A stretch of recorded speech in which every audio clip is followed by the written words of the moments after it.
માટે એકલા ના ખાઈ રહ્યા હતા રોધી રોધીને મહાપુરુષે એ સંતોને જમાડતો જે છે ને ભગવાનની ગીતામાં એ કીધું કે યજ્ઞ કરતો વધે એ જે વધ્યું છે ને એ સંતોને જમાડતો એ રહ્યું એ અમૃત છે અને એ પછી પ્રસાદ લેવાનો, નહીતર એકલા ખાઈ ગયા તો પાપ થાય. મહાપુરુષે એમ કીધું છે.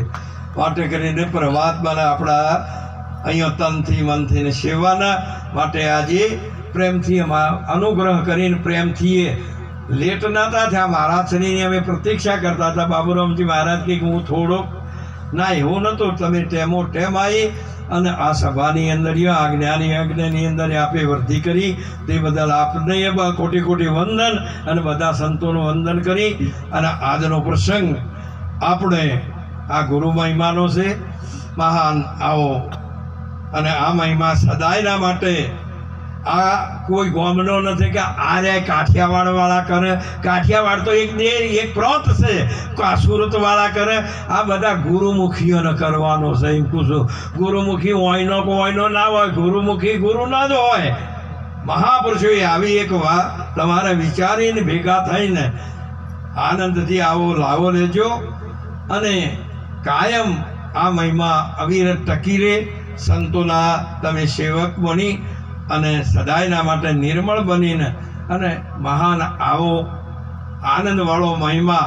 અને કોઈ કદાચ આપણી ભૂલ થતી હોય અને મહાપુરુષ કદાચ આપણી ભૂલને સુધારતા હોય તો એ વાતને આપણે સ્વીકારવાની.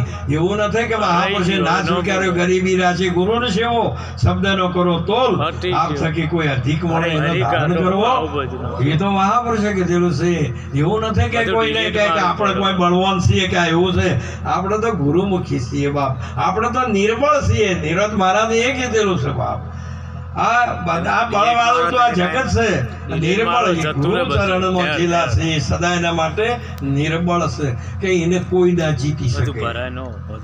આ બધી ભૂમિ છે. માટે આજનો પ્રસંગ ખૂબ વિશેષ આજ મને આનંદ હતો અને આનંદ થયો. આ બધા મહાપુરુષો પધારી અને આ અવસરને શોભા વધારી અને દર્શન દીધો અને સત્સંગ આપ્યો.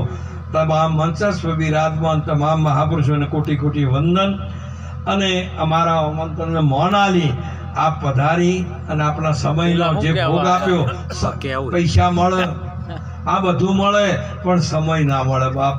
આ બધાને આપણો હું આપ્યો છે સમય, એના સમયનો સત્સંગ ભજન થાય છે.